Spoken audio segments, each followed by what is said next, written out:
Hey y'all, how ya doing? How you feeling? I hope you're doing great. Hope you're doing great. Yes. So why the Netherlands is insanely well designed. What?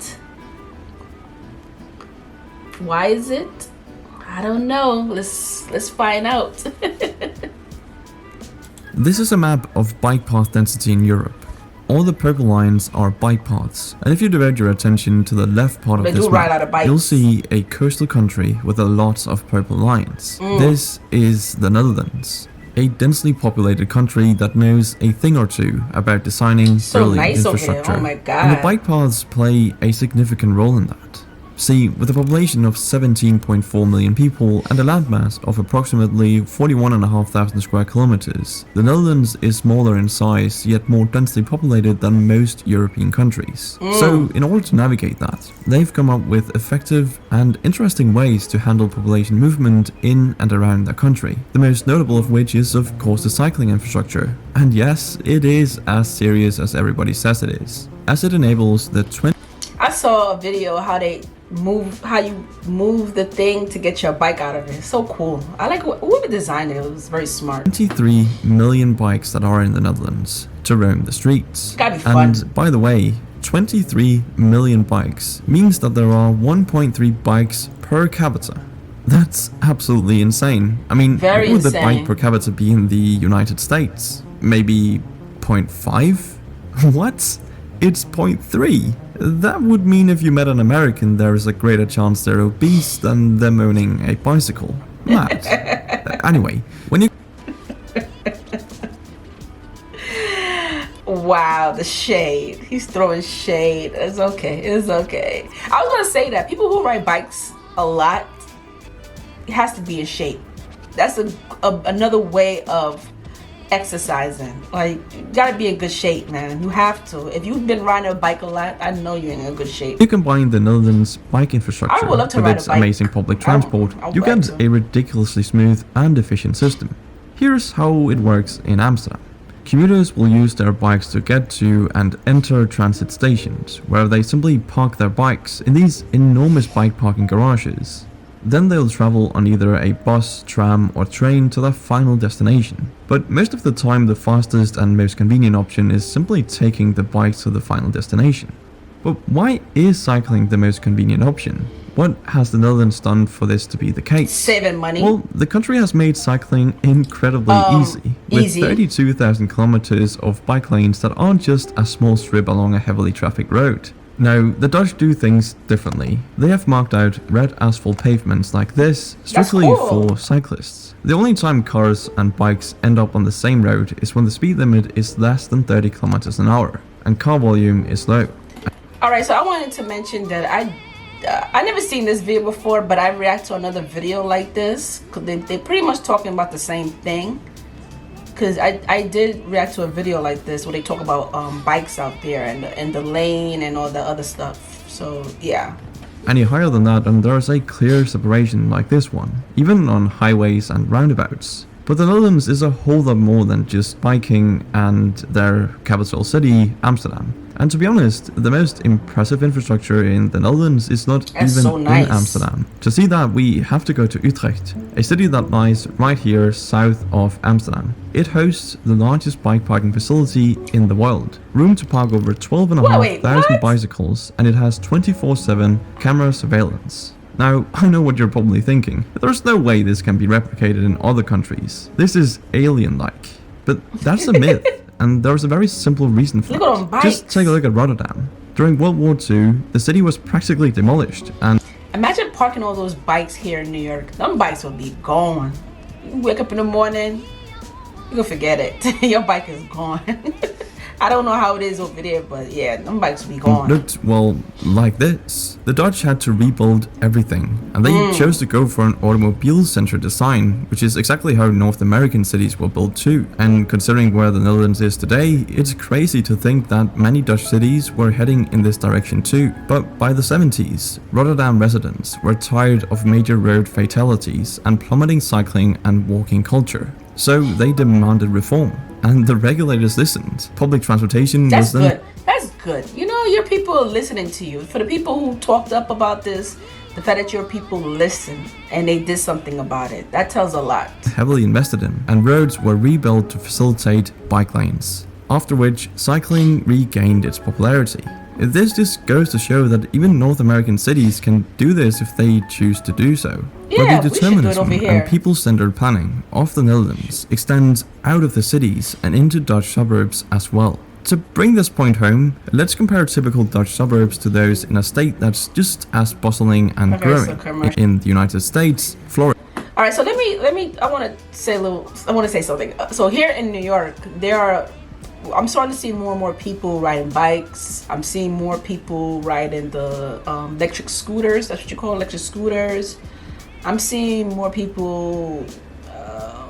What you call it? Those rollerblades. People with skates. Like, yeah, people are finding ways to travel more easy and more cheaper way too, and form of exercise all in one. I feel like that's good. It's good to, I might try to see if I could buy me a bike, I need it. I need to be more active. Florida. Now sure, Florida is 3.4 times larger than the Netherlands, but the argument should still stand. So here is a typical Miami suburb. What do you notice? There's a lot of greenery, but mostly there's a lot of roads, and they're specifically made for cars. Yeah. So there are sidewalks, but they are thin and can barely accommodate a cycler and pedestrian at the same time. Now let's look at a Dutch suburb. The homes here are much smaller, and that's an important detail, as it leaves more space for communal centers like parks and proper biking and walking lanes separated from the road by Yeah, I was gonna say, you can't really compare it to Florida, because Florida has the homes a little bigger, and their backyard is way larger. And the streets, there's no space for people to ride their bikes. So I don't know how that's gonna work in the future, because it's gonna be a little tight. Yeah. Greenery. I can definitely understand that it seems like a sacrifice to have smaller homes, but what you get in return is efficiency.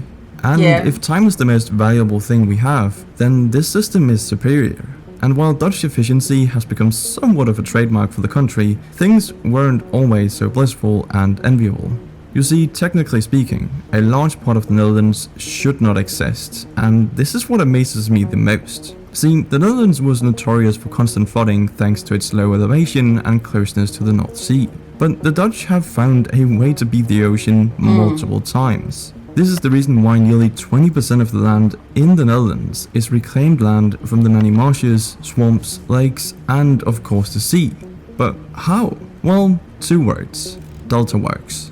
After a deadly storm in 1953 that covered over 150,000 hectares of land and took the lives of an estimated 2,000 people, the Dutch decided something had to be done. Delta Works was the answer. Delta Works is a vast network of 13 dams and barriers, featuring sluices, locks, dikes, and levees. They shelter off these 4 inlets, namely Haringvliet Dam, Broeversdam, Oosterscheldekering, and Verzegatdam. I'm sorry, Dutch people, I tried my best. Anyway, they used these to reduce the coastline by 700 kilometers and remove the need for smaller and weaker levees and dams that would require constant maintenance. Pretty ingenious, I gotta say. But the Dutch haven't just prevented floodings, they've also created new land, and they achieved this without using modern technology. How?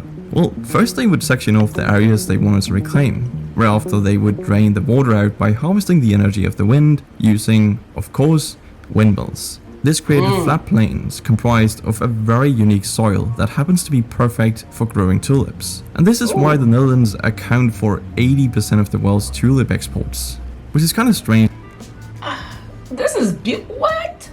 Is that real?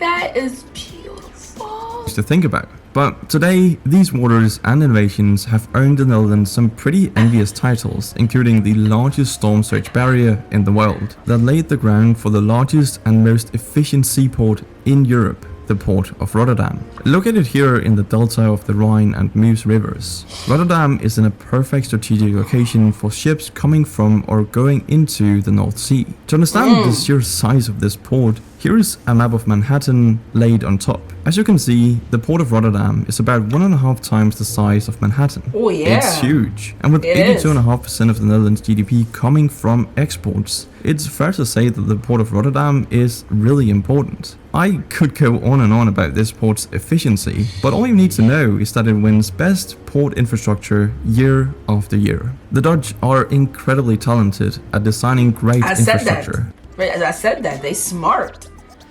Very, very smart. I mean, just look at the Amsterdam Airport, Schiphol, the third busiest airport in Europe. It looks pretty average until you consider the number of people moving through this structure. Schiphol facilitates 68 to 80 million passengers annually to 332 direct destinations, utilizing its 6 runways facing multiple directions. Schiphol coordinates an average of 1,500 to 1,600 departures and landings per day, giving them an hourly average of 110 to 120 aircrafts. And Schiphol accomplishes this despite being smaller than other major airports like Adolfo Suarez Madrid in Spain or the Leonardo da Vinci International Airport in Italy. The best thing about this airport though is that once passengers arrive, they have a number of transportation options, as the high-speed Thalys and Columbus trains can be accessed just beneath the terminal building. From here, you can take a 15-minute ride to the Amsterdam's central station, or use the Dutch rail network to travel across the country. Honestly, you could go anywhere from here. If trains aren't your style, then the airport offers affordable express buses as well. Okay. The funny thing about this airport though is that it's 4 meters below sea level, sitting on what used to be Haarlem Lake. But all in all though, the Netherlands is an overload of intelligent design, and while some people might think it's nearly impossible to implement these methods into other countries, the reality is these methods can be replicated any place in the world if the people and leadership are willing to collaborate and listen to one another and invest in infrastructure that is people, environment and future centered. I agree. Thank you for watching, and I'll see you in the next one. Oh my god, this was so fun. This was fun to watch. You learned so much. Oh man. The people, they listen to their people. That's what I like. They listen to the people. And the people got what they, what they want. And everything just runs smooth. You don't have to worry about traffic and all the other stuff. Everything just running smooth. And you, like you said, you have so many options to travel to places that different places. Am I the only one who loves this? I would love to. I mean, I just love riding bikes. When I was a kid, I used to love to ride bikes, but I had stopped riding bikes like years ago, many years ago. But I would love to ride a bike again because it just seems so fun. You save money, especially if it's a beautiful day. You could just ride your bike and just go anywhere you want to go. I don't know about winter. I don't know about when it's too cold. It's gonna be hard. It's gonna be hard, especially when it's snowing. Yeah, I couldn't do that here. I couldn't do it. I gotta be in the car. But this was fun. So comment below. Let me know if you're from Netherlands and how is it over there. Is he saying it's true? Do you agree with him? Is there anything you would like to add on? I do read comments, so yeah. So like I said, I reacted to another video, something similar to this, and some of the stuff I wasn't surprised, but some of the stuff I was like, what? But anyway, make sure you subscribe to my channel and check these videos out, and I will see you later.